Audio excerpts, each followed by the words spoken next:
ভিডিওতে আপনাদের সবাইকে স্বাগত জানাচ্ছি। আজ আমি আছি নেত্রকোনা জেলার সুষম দুর্গাপুর উপজেলার ঐতিহ্যবাহী বিরিশিরি পিসিনল মেমোরিয়াল উচ্চ বিদ্যালয় স্কুলে।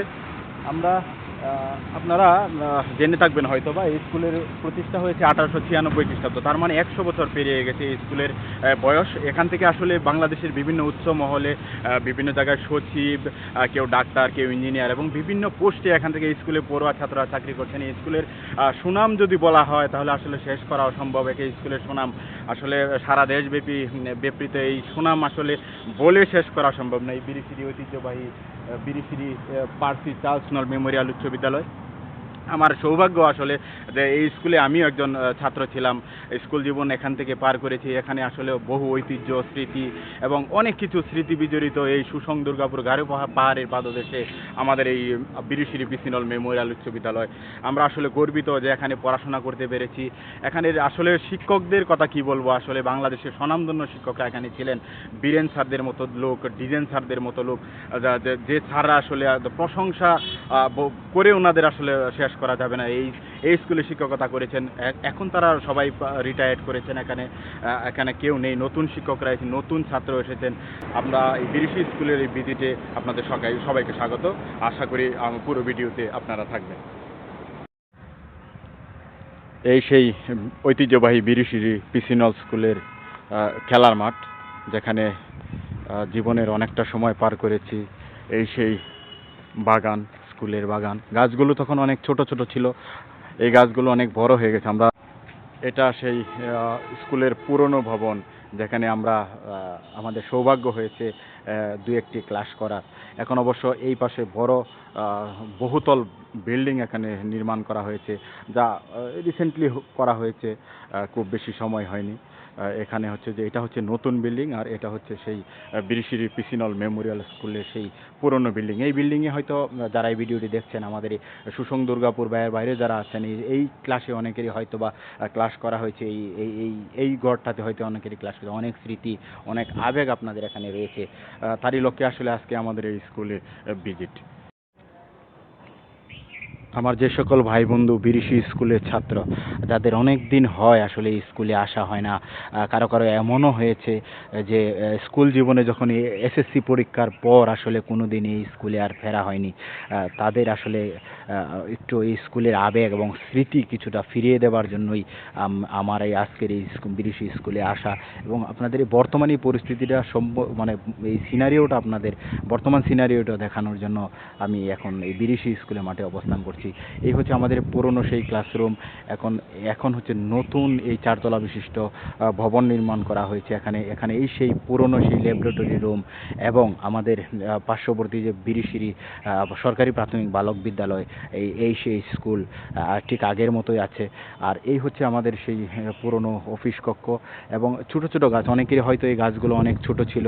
এই যে ঝাড়ুল গাছ সম্ভবত এটা হবে, আমি ঠিক জানি না। এই গাছটি তখন আমরা আসলে এই গাছের গোড়ায় যে স্ট্যাম্প, ক্রিকেট খেলার যে স্ট্যাম্প ছিল, আসলে ওই যে দাগ দেওয়া হতো এখানে, ওই গাছের গোড়াতে বল লাগলেই আমরা এই মাঠে ক্রিকেট খেলেছি, বল লাগলে আউট হতো। আমরা তখন ওই স্ট্যাম্প মাটিতে না গেড়ে আসলে ওই যে এই গাছের গোড়াকে স্ট্যাম্প বানিয়ে ক্রিকেট খেলতাম আর কি। কত আবেগ।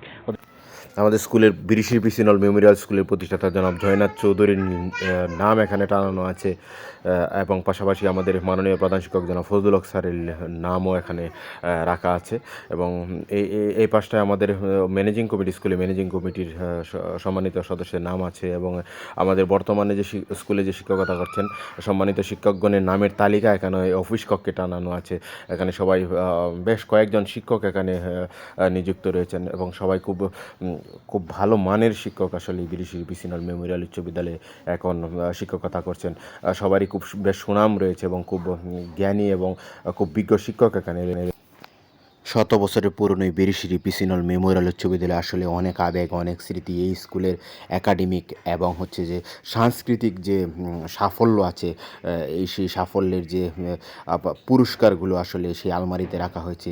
সেই আলমারি ভর্তি করে রাখা হয়েছে সেই বিরিশিরি পিসিনল মেমোরিয়াল স্কুলের যে বিভিন্ন সময় যে পুরস্কারগুলো পাওয়া গেছে একাডেমিক এবং সাংস্কৃতিক, তা এখানে রাখা হয়েছে।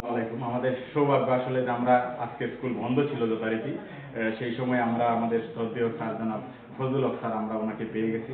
আমরা আসলে স্কুলের যে বর্তমান পরিস্থিতি এবং হচ্ছে যে আমাদের যে স্কুলটা কেমন চলছে এবং আসলে স্কুলের যে বর্তমান কি মানে সামনের দিকে কিভাবে আরো সুদূর প্রসারী কোনো প্ল্যান বা পরিকল্পনা আমাদের নিয়ে স্যারের কি চিন্তা ভাবনা এবং স্যার আমাদেরকে নিয়ে কি ভাবেন আসলে সেই বিষয়ে আমরা স্যারের মুখ থেকে দু একটি কথা শুনবো। স্নেহভাজন শিক্ষার্থী মোশাররফ হোসেন, তাকে আমি আন্তরিকভাবে ধন্যবাদ দিচ্ছি আজকে আমাদের এই সাক্ষাৎকার নেওয়ার জন্য। প্রিয় সুধীজন, সকলকেই বিদেশি ফার্সি চার্চ মেমোরিয়াল উচ্চ বিদ্যালয়ের পক্ষ থেকে আন্তরিক ধন্যবাদ ও শুভেচ্ছা জানাচ্ছি। নেত্রকোনা জেলার সীমান্তবর্তী দুর্গাপুর উপজেলাধীন সোমেশ্বরী তীরে অবস্থিত বিদেশি ফার্সি চার্চ মেমোরিয়াল উচ্চ বিদ্যালয় 1896 খ্রিস্টাব্দে প্রতিষ্ঠার পর থেকে অদ্যাবধি বেশ সুনামের সাথে হাঁটি হাঁটি পা করে সে সামনের দিকে এগিয়ে চলছে। এই এত প্রাচীনতম প্রতিষ্ঠানটি একমাত্র এই অঞ্চলের শিক্ষার অন্যতম একটা শিক্ষা প্রতিষ্ঠান হিসাবে সেটা তার মানে পরিচয় বহন করে আসছে। এখান থেকে মানে অনেক মেধাবী শিক্ষার্থী, কৃতি শিক্ষার্থী যারা যুগে যুগে এখানে লেখাপড়া করার পর যুগে যুগে যুগ যুগ ধরে বের হয়ে গিয়ে বিভিন্ন দেশে বিদেশে সুনামের সাথে তারা তাদের প্রতিভার বিকশিত করছে। সেই জন্য আমি বিদ্যালয়ের পক্ষ থেকে তাদেরকে অভিনন্দন জানাচ্ছি যে বর্তমানে যে অধ্যয়নরত শিক্ষার্থী থেকে শুরু করে প্রাক্তন শিক্ষার্থী যারা আছে, আমি সকলের উজ্জ্বল ভবিষ্যৎ কামনা করি। যারা দেখতে দেখতে আসলেও আমারও এই স্কুলে প্রায় 31টা বছর চলে যাচ্ছে। আমি সকলের কাছে আমিও দোয়া চাই, আমি সকলের সহযোগিতা চাই, যেন এই সকলের সহযোগিতায় আমি যেন এই স্কুলটাকে আরও সামনের দিকে এগিয়ে নিতে পারি। এই অঞ্চলের জন্য একটা মানে এই খুব উন্নত আকর্ষণীয় একটা শিক্ষা প্রতিষ্ঠান আমরা গড়ে তুলতে পারি সকলের সহযোগিতায়। সেই প্রত্যাশা ব্যক্ত করি, সকলের সহযোগিতা এবং সার্বিক মঙ্গল কামনা করি আমি আমার শুভেচ্ছা কথা এখানে শেষ করছি। ধন্যবাদ সবাই।